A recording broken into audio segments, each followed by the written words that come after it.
Hello everyone. I am Atul Verma. मैं आपका अपना अतुल भैया। तो आज अब चल नहीं रहा कुछ। चलने दो। तो आज आपके एक डाउट को मैं क्लियर करने वाला हूँ। वो डाउट आप सभी लोगों का है कि book list for UP board, कि यूपी बोर्ड के लिए मैं अभी अभी रिसेंटली कौन सी बुक को परचेज करूँ जिससे मेरे अच्छे नंबर आए और मेरी भी फैमिली में इज्जत हो, माता पिता सम्मान दें, दोस्त भी सम्मान दें। दूर दराज से फोन आए कि आपके लड़के ने 2 महीने में पढ़ के टॉप कर दिया, पड़ोसी खुश हो जाएं और जो जलते हैं वो और जल जाएं। क्योंकि आप कुछ जैसे ही धमाकेदार एंट्री करने वाले हैं अपनी आज की सीरीज में, जो कि आप देखने वाले हैं कि हम अपनी कैसे शॉर्टकट बुक लिस्ट को लेकर के और बोर्ड एग्जाम में अच्छे मार्क प्राप्त करें। तो चलिए जानते हैं। जैसे मैं कह रहा हूँ कि कौन सी किताबें पढ़ें। अभी आपको किताबें पढ़ने की जरूरत नहीं है। अभी आपको क्या करना होगा कि किताबों को लेकर ज़्यादा चिंतित ना हो कि अभी आपने, ये मैटर नहीं करता कि आपने किताबें पढ़ डाली हैं। ये मैटर करता है कि आपने कितना क्वेश्चन प्रैक्टिस किया है, कितना अपने आप को खपाया है, कितना अपने आप को गलाया है। मैटर ये करता है, ना कि ये मैटर करता है कि आपने किताबें 2 बार पढ़ डाली, 3 बार पढ़ डाली। आपने थ्योरी रट्टा लगा लिया है, मैंने माना लगा लिया है, लेकिन उस थ्योरी को आपने किसी क्वेश्चन के ऊपर अप्लाई भी किया है। आपने एक क्वेश्चन भी किया हो और थ्योरी रिलेटेड क्वेश्चन आपने किया हो, तो मैं मानता हूं कि आप एक्सपर्ट होंगे। आप, जाहिर सी बात है, आपने अगर अपनी प्रैक्टिस में किसी प्रकार की कमी रखी है तो शायद ही आप यूपी बोर्ड के उस प्रत्येक क्वेश्चन को ना झेल पाए। तो किताबें भी आपको बिल्कुल भी नहीं पकड़नी है। जो भी रेफरेंस की बुक है उनसे दूर रहें, क्योंकि नवंबर स्टार्ट हो चुका है। नवंबर, दिसंबर, जनवरी, आपके फरवरी में एग्जाम है। 22 फरवरी से, 22 या 23 फरवरी से आपके पास अभी केवल 3 महीना बचा है। आपको 3 महीनों में वो सब सहन करना होगा। आपको अपने दिमाग की प्रत्येक दिमाग में जो भी, आपके दिमाग में जो भी एक्टिविटी चल रही है उसे भी आपको सहन करना पड़ेगा। मम्मी पापा की बातों को भी सहन करना पड़ेगा कि हाँ मेरा बेटा पढ़ रहा है। पड़ोसियों के ताने आपको सहन करने पड़ेंगे। पड़ोसी जो है ताने देता है और वो ताने आपको और आपके परिवार को एक कीटनाशक दवाई की तरह खा जाते हैं। तो ये ताने बहुत बुरे होते हैं और एक जहर के समान होते हैं। तो पड़ोसी कहते हैं कि तुम्हारा लड़का तो बहुत पढ़ता था, इतने ही नंबर आ पाए, बस यही कर पाया। तो ये नहीं करना है, अपनी नाक नहीं कटवानी है, अपनी अपने माता पिता का लाज बचाना है, उनकी नाक को रखना है और अपना भी सम्मान रखना है। कि कॉलेज में कई बार तो टीचर से झगड़ा हो जाता है कि हाँ सर हमें कर लेंगे, टीचर कहता है तुम कैसे कर पाओगे बताओ। तो सरली आप भी कर सकते हैं, मैंने भी किया है, तो आप क्यों नहीं कर पाएंगे? जब मैंने किया है तो आप भी कर सकते हैं। कई बार तो प्रिंसिपल साहिबा, जो मेरी प्रिंसिपल मैम थी, तो वो बोलती थी कि तुम्हारा कुछ नहीं होगा। हमने कहा मैम ठीक है, मेरा कुछ नहीं होगा तो देखा जाएगा। लेकिन जब मैंने टॉप किया तो प्रिंसिपल मैम भी कहने लगी कि कैसे किया, तो मैंने कहा मैम हमारा कुछ होगा ही नहीं। मैंने उनको रिप्लाई दिया कि मैम मेरा कुछ नहीं होगा, आपने ही तो कहा था। तो वहाँ के टीचर स्टाफ भी थे, तो उन्होंने भी ये बात कही थी, बेटा यहाँ से बहुत मुश्किल है कि 85+ स्कोर ले जाना। हमने कहा ठीक है सर, देखेंगे, ट्राई करते हैं। लेकिन हमारा बहुत अच्छा स्कोर रहा था। और बुक लिस्ट की रही बची बात, बुक लिस्ट की है तो बुक लिस्ट आप ऐसे शॉर्टकट वे में ना ले जाएं और बुक लिस्ट को एक प्रॉपर वे में तैयार करें। आज ही प्लान करें। आज 1 नवंबर है और आज आपको ये सीखना पड़ेगा, अपने आप से ये वादा करना पड़ेगा कि हाँ भाई, अगले जो भी आने वाले दिन हैं उन दिनों में भौकाल मचा देंगे। बिल्कुल मेहनत के साथ पढ़ेंगे, बिल्कुल अपने आप को गला देंगे, खफा देंगे, केवल उस दिन के लिए जिस दिन आपके पड़ोसी ने, आपके दोस्त ने, आपके टीचर ने आप पर ताना, आप पर तंज कसा था कि हाँ ये बेटा कुछ नहीं कर पाएगा। पड़ोसी ताना देता है कि तुम्हारा बेटा फेल हो जाएगा। आपको फेलियर नहीं बनना है, आपको सक्सेसफुल बनना है। और आपको एक बुक लिस्ट का भी प्रयोग करते हुए आपको अपने आप से भी वादा करना है कि हाँ और कमेंट में ज़रूर बताना कि हाँ भैया, मैं आपके साथ अपनी बुक लिस्ट भी शेयर करता हूँ, अपना टाइम टेबल भी शेयर करता हूँ, मैं इतने घंटे पढ़ाई करूँगा। और बुक लिस्ट है, अब मैं बुक लिस्ट के बारे में बताता हूँ कि क्या मार्केट में जो भी शॉर्ट शॉर्ट नोट जैसे क्वेश्चन बैंक हो गया, विद्या हो गई और अवतार मास्टरमाइंड, डिफरेंट डिफरेंट टाइप्स की जो बुक्स आती हैं, जिन्हें हम नोट्स के नाम से जाते हैं, तो उन नोट्स को क्या परचेज किया जाए? अगर हाँ, तो कौन सी लें? देखिए भैया, मैं किसी नोटबुक का प्रमोशन नहीं कर रहा हूँ और ना ही मुझसे उसे कुछ मिलने वाला है। तो मैं ये कहूँगा कि आप कितने प्रकार के मास्टरमाइंड, अवतार और विद्या, क्वेश्चन बैंक, 5-6 ठो प्रकार की आती हैं। तो मैं कहूँगा कि आपको जो बेटर लगे, आप दुकान पर जाएँ, दुकान पर जाकर आप 2 मास्टरमाइंड ले लीजिए, विद्या क्वेश्चन बैंक ले लीजिए, अवतार ले लीजिए और जिससे आपको पकड़ में आए, जिसमें ज़्यादा बार क्वेश्चन जो है 2005 में, 2015 में पूछा गया, 16, 17, 18, जहाँ पर सन रिपीटेड हो, जो ईयर रिपीटेड हो, तो उस क्वेश्चन बैंक को आप खरीदें, उस शॉर्ट नोट्स को खरीदें। तो उससे आपका ये क्लियरिटी हो जाएगा, आपको स्पष्ट रूप से क्लियर ये दिख जाएगा कि अगर जहाँ पर 2012, 13, 14, 15, 16 ये क्वेश्चन रिपीटेड है, तो वहाँ पर आपको एक चांस मिलेगा कि हाँ भैया, ये क्वेश्चन तो बार-बार एग्ज़ाम में पूछा गया है और ये शायद 2026 में भी पूछा जाएगा, क्योंकि उनका यूपी बोर्ड करता क्या है, यूपी बोर्ड जो है कॉपी पैटर्न उठा करके और फिर से पेस्ट कर देता है, वही यूपी बोर्ड बार-बार, चाहे वो 10th क्लास का हो, चाहे वो 12th क्लास का हो। यूपी बोर्ड ने एक बार की तो बात नहीं रही। आप देखेंगे कि यूपी बोर्ड अपनी बुक लिस्ट भी जारी करता है और शॉर्ट नोट्स इसलिए वो बनाता है और इसलिए वो जारी करता है कि बच्चा जो है किसी तरह से कहीं पर अटके ना और अच्छे नंबरों से पास हो जाए। यूपी बोर्ड एक नचकलची बोर्ड तो नहीं है, हालाँकि वो कॉपी पेस्ट बोर्ड है। बार-बार क्वेश्चन को उठाकर के रिपीटेड करता है और आप उसकी जो जो भी बच्चा इसके ट्रैप को समझ जाता है, इसके जाल को समझ जाता है, वो टॉप कर जाता है। और जो बुक लिस्ट को खंगालने में पड़ा रहता है, तो वो उसकी नाव जो है बीच मझधार में डूब जाती है। तो अपनी नाव बीच मझधार में नहीं डुबानी है, मझधार के उस पार लगानी है। तो कैसे लगानी है? तो आप, अगर आपने नहीं पढ़ी हैं किताबें, अगर आप अभी आपके पास टाइम है, आप वादा करें कि 1 महीना जो है एनसीईआरटी कवर करते हैं। अगर आपने पढ़ी हैं, तो रिवीजन 1 महीना फटाफट एनसीईआरटी का। उसके बाद यदि आप कहीं कोचिंग इंस्टीट्यूट में जा रहे हैं या फिर ऑनलाइन कोचिंग कर रहे हैं, तो नो मैटर, उससे कोई मैटर नहीं करता कि आप कितने घंटे आपकी क्लासेस चलती होंगी, 2, 3, 4, 5 घंटे, या आप ऑफलाइन जा रहे हैं, तो ऑफलाइन आप कितने घंटे दे पा रहे होंगे। तो वो बढ़िया है कि आपको कोचिंग भी जॉइन करना चाहिए, मैं मना नहीं करूँगा। लेकिन आपको यहाँ पर क्या करना होगा कि जो बुक लिस्ट है उनको भी और टाइम टेबल अपने आप से भी बनाना है।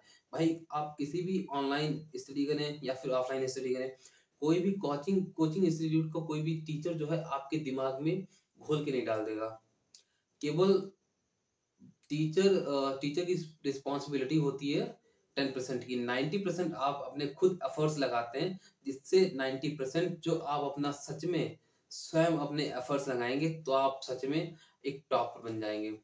और रही बची बात टीचर की, टीचर तो सिर्फ़ 10% अपना देता है, 90% आपको ही देना पड़ेगा। तो जो भी आपको मार्केट में अच्छी बुक लगे, जो भी अच्छी लगे, आप जिस बुक को देख कर के समझ पाएँ कि हाँ भैया, मुझे ये अच्छी बुक लगी है, चाहे वो विद्या क्वेश्चन बैंक हो, चाहे वो अवतार की हो, चाहे वो मास्टरमाइंड हो और चाहे वो बालाजी और ये 5-6 प्रकार की शॉर्ट नोट्स मार्केट में अवेलेबल होते हैं। तो जिससे आपको एक क्लैरिटी लगे, तो वो आप परचेज़ करें। और एक बुक आती है जो आप मेरे कहने पे परचेज़ करें, एक काकाटेनियर नाम का एक पब्लिकेशन है, तो वो जारी करता है काकाटेनियर। वो छोटा-सा मॉडल होता है और लेकिन उसमें जो क्वेश्चन है बार-बार रिपीटेडली क्वेश्चन बनते हैं। तो अगर आपके डिस्ट्रिक्ट में वो बुक मिल जाती है, तो शॉर्ट नोट्स के तौर पर, तो आप उसे परचेज़ ज़रूर करें। और अगर नहीं मिलती है, तो आप क्वेश्चन बैंक, विद्या, इन बुक्स को परचेज़ करें। और अब बात करते हैं कि कितने घंटे अभी इन 3 महीनों में आपने आपको कितने घंटे देना है। भैया ये मैटर नहीं करता। आप 2 घंटे में समझ पा रहे हैं। अब कोई बच्चा है जो कि 5 घंटे पढ़ा बैठा है, अब कोई है कि पूरे दिन किताबें खोल के बैठा है। अब वो कुछ नहीं कर रहा, बस किताब पेज पलट रहा, नहीं समझ में आ रहा। ऐसा नहीं करना है कि वो 12-12 घंटे, हाँ मम्मी आज मैंने 12 घंटे पढ़ाई की, पापा आज मैंने 12 घंटे पढ़ाई की। ऐसा थोड़ी नहीं करना है। 12 घंटे पढ़ाई की है, उस पढ़ाई से आपने कितना अपने आप को अपने प्रॉफिट कितना लिया है पढ़ाई से, ये भी देखना है ना अपने आप को। कि मैंने आज 12 घंटे मैंने पढ़ाई की है, तो 12 घंटे में मुझे कितना आउटपुट मिला है, तो वो भी तो मैं देखूंगा कि मैं पढ़ रहा हूँ तो मुझे आउटपुट के तौर पर कुछ तो मिलना चाहिए, कुछ प्रॉफिट तो मिलना चाहिए। लेकिन नहीं, 12-12 घंटे पढ़ना है बस। किताब खोले, एक तरफ इंस्टाग्राम चला रहे, रील स्क्रॉल कर रहे हैं, दूसरी तरफ किसी का मैसेज आएगा, अब बाबू का मैसेज आ गया, हाँ खाना खाए, खाए, पानी पिए, पिए। ये सब नहीं करना है, ये सब फालतू की चीजें। देखो मैं एक शेर भी कहूंगा कि ओछी मोहब्बत में समय क्यों बर्बाद करते हो प्यारे, ओछी मोहब्बत में समय क्यों बर्बाद करते हो प्यारे, यदि समय ने बर्बाद कर दिया तो ढूंढते रह जाओगे जिंदगी के किनारे, यदि समय ने बर्बाद कर दिया तो ढूंढते रह जाओगे अपनी जिंदगी के किनारे। ये जो आप लोग फोन पे चैटिंग करते हैं, बाबू सोना, पानी पिया, खाना खाया, सब बढ़िया, आ जाओ मिलना है, कहाँ चलना है, ये सब बेकार की बातें हैं, बेफजूल की बातें हैं। आप अपना समय अपने फ्यूचर को बनाने पर लगाएं, अपने माता पिता की जिंदगी संवारने पर लगाएं, अपनी जिंदगी को ब्राइटनेस लाने पर लगाएं, अपनी जिंदगी को और अधिक ऊंचाई पर ले जाने के लिए लगाएं, बल्कि इन चीजों के लिए नहीं। आपका जन्म ही, आपका जो जन्म हुआ है वो किसी अच्छे कार्य को करने के लिए हुआ है, ना कि इन घिनौने हरकतों को करने के लिए। और आप ये 3-4 महीने बिल्कुल बंद कर दीजिए, छोड़ दीजिए जो भी आप ये अदर एक्टिविटी करते हैं, ये जो भी स्क्रॉल करते हैं इंस्टाग्राम में यदि है तो आप उसे अनइंस्टॉल कर दीजिए, या उसे बिल्कुल उसमें पासवर्ड लगा दीजिए, या उसको आप बिल्कुल भी यूज़ ना करें। वादा करें कि मैं इंस्टाग्राम बिल्कुल नहीं चलाऊँगा, मैं यूट्यूब पर कोई भी शॉर्ट वीडियो या कोई भी मूवी वगैरह या कोई भी पैटर्न की कोई भी किसी प्रकार की चीज़ नहीं देखूँगा। हाँ, यदि देखना है आपको तो उस बुक रिलेटेड टॉपिक को उठाइए जो आपको, जहाँ पर आपको बार-बार डिफ़िकल्ट लग रहा हो, और वो आप वहाँ जाकर सर्च करें यूट्यूब पे, और विभिन्न प्रकार की प्लेलिस्ट आपके सामने आ जाएँगी, उसको उठाइए, समझिए क्या जाता क्या है। ना तो आपसे कोई एक पैसा चार्ज हो रहा है। यूट्यूब पर आप पढ़िए, जो जो ना समझ आ रहा हो यूट्यूब पर पढ़िए। सबसे अच्छा जो आज प्लेटफ़ॉर्म है यूट्यूब है स्टडी के लिए। लेकिन अब यूट्यूब को क्या हो गया, यूट्यूब को आप लोगों ने बना दिया एक मूवी देखने का अड्डा। वहाँ पे मज़े लेने का अड्डा, शॉर्ट्स देखने का अड्डा, रील्स स्क्रॉल करने का अड्डा। इस अड्डे के लिए अगर आप आज के दौर पर डिजिटल का उपयोग करना अच्छे तरह से सीख गए, तो आपको सक्सेस होने से कोई नहीं रोक सकता। चाहे वो आपके पड़ोसी हों, चाहे रिश्तेदार हों, चाहे मामा हों, चाहे आपके फूफा हों, कोई भी हो। बस सफलता लानी है, साला टॉप करेंगे, नंबर अच्छे लाएँगे, बस नंबर अच्छे आने चाहिए। बस 3 महीने जी-जान लगा देंगे कि नंबर अच्छे आएँगे। नंबर कितने आने चाहिए? तो मैं यहाँ पर लिख भी देता हूँ। ट्वेल्थ के लिए, ये 12th के लिए 450 प्लस 450 से ज्यादा, और 10th के लिए क्या करने हैं 550 प्लस 550 प्लस में लाने हैं। बस यही सपना है कि नंबर लाने हैं, अच्छे लाने हैं। तो आप काका टेनियर को परचेज करें, और काका टेनियर में वो स्टडी मटेरियल है, वो सीक्वेंस क्वेश्चन का सीक्वेंस लगाया गया है जो आप पढ़ते ही आपके दिमाग की बत्ती जल जाएगी। इससे बेस्ट बुक में कुछ है ही नहीं। मैं अब क्या है कि टाइम कैसे मैनेज करें भैया, सबसे बड़ी दिक्कत है कि पढ़ने तो बैठते हैं, अब दिमाग कहीं और ही चला गया। दिमाग, अरे कल वो मिली थी, उसकी क्या सुनहरे बाल थे, क्या उसकी नशीली आंखें थी। बट इन सब कामों में लगा रहे अपने दिमाग को। अरे अपने आप को सुधार लो। अरे तुम उस मानव जाति हो जो मानव जाति ही आज, आपको पता है, हेलीकॉप्टर बना रही है। आपको पता है ये इलेक्ट्रॉनिक डिवाइस ही एक ह्यूमन ह्यूमन के द्वारा ही दी गई चीज है। और आप ये भी जानते हैं कि आप जिस टेबल पर बैठते हैं, जिस टेबल पर पढ़ते हैं, जिस पेन का आप यूज़ अपने लिखने के लिए करते हैं, वो भी एक मनुष्य द्वारा ही दी है। और आप क्या कर रहे हैं? आप इंस्टाग्राम चला रहे हैं, यूट्यूब पर शॉर्ट्स देख रहे हैं, रील्स स्क्रॉल कर रहे हैं, स्नैपचैट पर चैटिंग कर रहे हैं, शेयर चैट पर शेयर चैट चला रहे हैं, अपनी चैट को शेयर कर रहे हैं। इन सब चीज़ों के लिए आपका जन्म नहीं हुआ है। आपका जन्म एक अच्छा मानव बनने के लिए हुआ है, एक अच्छा मनुष्य बनने के लिए हुआ है कि अपने जीवन में कुछ करना है। अब टाइम मैनेज की बात करते हैं। टाइम मैनेज आप धीरे-धीरे अपने आप को अपने जो है स्टडी प्लान को धीरे-धीरे बढ़ाएँ। जैसे आज हमने 1 घंटा पढ़ लिया, तो कल 1 घंटा 10 मिनट पढ़ते हैं। फिर धीरे-धीरे 10-10 मिनट और ऐसा नहीं कि आप 1 घंटा ही पढ़ें। आप स्टार्टिंग पॉइंट ये रखें, स्टार्टिंग पॉइंट 0 लेवल से होना चाहिए कि आज मैंने अपना स्टडी प्लान सेट किया, कोचिंग इंस्टीट्यूट से निकाल के ऑनलाइन या ऑफलाइन दोनों चीज़ों से निकाल के अगर आप 5 घंटा भी बाहर देते हो अपना, चाहे ऑनलाइन देते हो, चाहे ऑफलाइन देते हो, 4-5 घंटा यदि कॉलेज जाते हो तो उसके लिए भी बताऊँगा। यदि आप ऑनलाइन या ऑफलाइन कोचिंग जाते हो, तो ज़ाहिर-सी बात है आप 3 कोचिंग करते होंगे, 3 पीसीएम की या पीसीबी की। तो 1-1 घंटे की कोचिंग्स होती हैं और ये क्या है कि 3 घंटा इधर निकाल दीजिए। अब आप कॉलेज भी जाते हैं, कॉलेज ज़ाहिर-सी बात है 5 घंटा कॉलेज बीतेगा, 8 घंटा हो गया। अब आपके पास कितना समय बचा है? बताइए। भाई 12 घंटा का दिन होता है, तो बचा कितना है आपके पास? 4 घंटा इधर बचा है और 12-4 16, 16 घंटा बचा है। 24 घंटे में आपके पास 16 घंटा बचा है।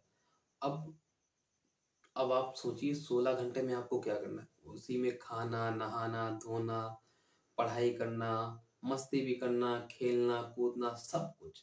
अब 16 घंटे में आपको अपना प्रॉपर स्टडी प्लान तैयार करना पड़ेगा। कैसे करेंगे? तो आप स्टार्टिंग में 0 लेवल से स्टार्ट करेंगे। रोज़ाना आदत डालेंगे 2 घंटा बिल्कुल बंद के, अपनी स्टडी टेबल पे बैठ के आप कहीं भी पढ़ते हो, चाहे वो तख़्त पे बैठ के पढ़ते हो, चाहे वो स्टडी टेबल हो आपकी, कहीं पे भी किसी घर के कोने में बैठ के पढ़ते हो, तो आप वहाँ बैठ के पढ़ें आराम से। 2 घंटा पहले इस स्टार्टिंग लेवल 0 लेवल होना चाहिए 2 घंटे का। फिर धीरे-धीरे अपनी स्टडी प्लान को बूस्ट करें, धीरे-धीरे इंक्रीज़ करें, अपग्रेड करें। अपग्रेड कैसे करना है कि जैसे आप आज 2 घंटा पढ़ाई की, कल 2 घंटा 20 मिनट करते हैं। तो ये जो बीच-बीच में स्लॉट्स टाइम है तो 10, 20-20 मिनट का, यही आपको आगे ले जाएगा। अब आपने अपने आप को नियमित तौर पे बाँध दिया कि मैं 2 घंटा पढ़ूँगा। यदि आप हाँ, वाक़ई में उन चीज़ों को बिल्कुल गहराई के साथ कवर कर पाते हैं 2 घंटे में, तो आप ज़ाहिर-सी बात है 2 घंटे में करें, मुझे कोई फ़र्क नहीं पड़ता। यदि आप नहीं कवर कर पाते हैं और एक स्टडी प्लान और रिवीज़न बहुत ज़रूरी होता है, क्वेश्चन प्रैक्टिस बहुत ज़रूरी होता है। अब पीसीएम वाले बच्चे क्या करते हैं कि फिज़िक्स ले लिया, केमिस्ट्री ले लिया, मैथ ले लिया। अब मैथ में उन्हें बहुत डर लगता है कि कैसे होगा भैया, नंबर तो आते नहीं मैथ में, अब एग्ज़ामिनर नंबर भी काट लेगा। तो मैं एक चैनल भी रिकमेंड करूँगा, वो है यूपी बोर्ड हिंदी मीडियम के नाम से है, तो वो विद्याकुल अकेडमी है, तो वहाँ पर जाकर आप सुमित तिवारी सर जो हैं, उनसे आप मैथ पढ़ें, बहुत बेस्ट मैथ पढ़ाते हैं। और यदि आपको समझ आता है तो बहुत अच्छी बात है, पहली बात आपको अच्छे से क्लियर भी हो जाएगा और वहाँ से आप पीसीएम यानी ऑल अपने जितने भी आपके सब्जेक्ट हैं, पाँचों सब्जेक्ट आपके क्लियर हो जाएँगे वहाँ से। तो आप वहाँ से जाकर बिल्कुल ये चैनल आप लोगों के लिए बिल्कुल ये फ्री सीरीज़ भी चला रहा है, बल्कि आपको यूट्यूब पर जाकर अटेंड भी करना चाहिए। तो अब कहते हैं कि टाइम कैसे मैनेज करें? क्या शॉर्ट नोट्स को पढ़ के आप अच्छे हाँ, बिल्कुल। आप जो मार्केट में शॉर्ट नोट्स अवेलेबल हैं, तो आप उनको पढ़ के अच्छे नंबर ला सकते हैं। यदि आपने प्रॉपर गाइडेंस के साथ अपने आप को डेडिकेट कर दिया कि हाँ, मैं आज से वादा करता हूँ कि मैं अपने टाइम को बिल्कुल भी वेस्ट नहीं करने दूँगा। अपनी मान-मर्यादा को बनाए रखूँगा। अपने जिसने आपके ऊपर ताने दिए हैं, उनके तानों को अपने नंबर से करारा जवाब दूँगा, ना कि उनको उनके ताने के द्वारा, बहस के द्वारा। ये नहीं करना है कि हाँ, वो पड़ोसी आ रहा है, पड़ोसी कहेगी, देखिए तुम्हारा बेटा क्या खाक उखाड़ेगा। तुम कह रहे देख लो हम खाक उखाड़ देंगे, तो ये नहीं करना आपको। ना, ना, ना, ये बिल्कुल भी करारा जवाब जब आपके अच्छे नंबर आएँगे, जब आपका 90 प्लस आपका जब स्कोर बनेगा, तब ये करारा जवाब उसके मुँह पर लगेगा। बल्कि आप बहस करके किसी से नहीं जीत सकते। वो तो पागल है ही, अब आप भी पागल बने, आप तो अभी पढ़ाई की उम्र में हैं, तो वो आपका मन भटका रहा है, तो आपको भटकना बिल्कुल नहीं है। अब बात करते हैं कि कितने घंटे की पढ़ाई करें? आपकी मन की बात है, आप 2 घंटे में कवर कर लें, 4 घंटे में कवर कर लें, ये तो आपके ऊपर डिपेंड है, घर के भी काम-काज चाहते हैं। अब बहुत से लोग तो गाँव से ही बिलॉन्ग करते हैं अधिकतर, अब वहाँ गाँव में क्या होता है कि मम्मी का भी हाथ बटाना होता है, घर के कामों में, पापा का भी हाथ बटाना होता है, खेतों के कार्यों में। तो पापा कहेंगे बेटा चलो, अब मना तो कर नहीं सकते क्योंकि पापा पैसा फूँक रहे हैं हमारे ऊपर, पापा का पैसा बेकार जाया नहीं जाना जाना चाहिए। अब जब पापा-मम्मी कहते हैं तो हमें जाना भी चाहिए, उनके कार्यों में हमें हेल्प भी करनी चाहिए। हमें रोज़ाना अगर वो किसी कार्य को लेकर के करते हैं, चाहे वो खेत का हो, चाहे वो घर का हो, चाहे वो किसी प्रकार का भी काम हो, तो हमें उनकी अवश्य हेल्प करनी चाहिए। अगर वो अकेले लगे हैं, तो आपको भी उनके साथ लगना पड़ेगा क्योंकि पढ़ाई के सिवाय हमारे पास कोई रास्ता नहीं है, यहाँ से निकलने का। आपको भी पढ़ना है, हमें भी पढ़ना है, पूरी दुनिया को पढ़ना है, पढ़ाई के सिवाय कोई रास्ता नहीं है। कितने घंटे पढ़ना है ये आपके ऊपर डिपेंड करेगा। आप अपने आप को कितने घंटे दे पा रहे हैं, आप 2 घंटे में कवर करें, बहुत बढ़िया बात है। 4 घंटे में करें, उससे बेहतर बात है। आपके ऊपर डिपेंड। अब हर बच्चा सेम माइंड का थोड़ी ना होता है। किसी का माइंड स्ट्रॉन्ग होता है, किसी का वीक होता है। तो वो वीक माइंड जो है, वो भी अपने आप को धीरे-धीरे स्ट्रॉन्ग माइंड पर ला सकता है। वो यहाँ से 2 घंटा, आज 2 घंटा 10 मिनट, कल 2 घंटा 10 मिनट, परसों 2 घंटा 20 मिनट, 30 मिनट, 40 मिनट, धीरे-धीरे अपने आप को अपग्रेड करना है, ना कि डाउनफॉल पे नहीं लाना है। आज आज मैंने 8 घंटा पढ़ाई करी है, कल क्या करूँगा? कल पढ़ने बैठे, पता चला पेट में दर्द बन गया, पता चला बुखार आ गया, पता चला सिर फटा जा रहा है, हेडेक हो रहा है, पता चला मन ही नहीं कर रहा है पढ़ने का। तो आपको अपने आप को डाउनफॉल नहीं करना है, डे बाय डे डाउनफॉल नहीं, डे बाय डे अपग्रेड करना है। तो वो अपग्रेड कैसे आएगा? तो वो अपग्रेड यहीं से आपको निकल के आपको निखार भी बनाएगा। तो आप लोग पढ़ाई करें और इस शॉर्ट नोट्स को खरीद लें, अवश्य खरीदें क्योंकि ये बहुत नेसेसरी है। अगर हाँ, आपको लगता है कि मुझे इनकी किसी प्रकार की कोई भी नेसेसरी नहीं है तो ना लें। क्यों बेफिजूल के अपने पैसों को बर्बाद करेंगे? ना लें। मेरा ये आपको रिकमेंड है, मैसेज भी है कि ये अगर शॉर्ट नोट्स आपको पसंद नहीं है तो बिल्कुल भी ना लें। हाँ, मैं कहता हूँ कि काका टेनियर को आप ज़रूर करें। और एक बात मेरी बहुत ज़्यादा इम्पोर्टेंट भी है कि आप लोग जब भी पढ़ें तो बिल्कुल फ़ोकस के साथ पढ़ें। अगर 5 घंटे की पढ़ाई है, अगर आप फ़ोकस के साथ पढ़ते हैं तो ढाई घंटे, 2 घंटे में ही आपकी सल्ट जाएगी। तो कितनी भी कठिन पढ़ाई क्यों ना हो, अगर आप पूरा जी-जान लगा देंगे उसमें, जी-जान फूँक देंगे, तो आपकी आधी पढ़ाई तो जिस टॉपिक को आप लेकर के क्लियर करने के लिए बैठे हैं, अगर आपने उसमें 10 मिनट दे दिया अच्छे से, तो वो आपका टॉपिक क्लियर हो जाएगा। तो अपने आप को पढ़ाई में मजबूत बनाएँ और अपने आप की नाक कटने से बचें और बस पढ़ते रहें। पढ़ाई ही साधन है हमारा। तो और क्वेश्चन प्रैक्टिस ज़रूर करें क्योंकि क्वेश्चन प्रैक्टिस से ही कहते हैं ना कि करत करत अभ्यास से जड़त मत होई सुजान, मनहु नीन मन सै तत्पर आतप परिप्रभ। कहते हैं कि जब जितना ज़्यादा आप अभ्यास करेंगे उतना ही ज़्यादा आप स्ट्रांग होते चले जाएंगे। तो आपको डे बाय डे क्या करना है? क्वेश्चन प्रैक्टिस करनी है, रिवीजन करना है। जहाँ पर आप अटक रहे हैं उसे बार बार देखना है। जब तक ना आए तब तक छोड़ना नहीं है। जब तक, कहते हैं वो एक लाइन है, जब तक तोड़ेंगे नहीं तब तक छोड़ेंगे नहीं, तो वही लाइन चलानी चाहिए कि जब तक तोड़ेंगे नहीं तब तक छोड़ेंगे नहीं। तो ठीक है, मिलते हैं नेक्स्ट वीडियो में, तब तक के लिए जय हिंद।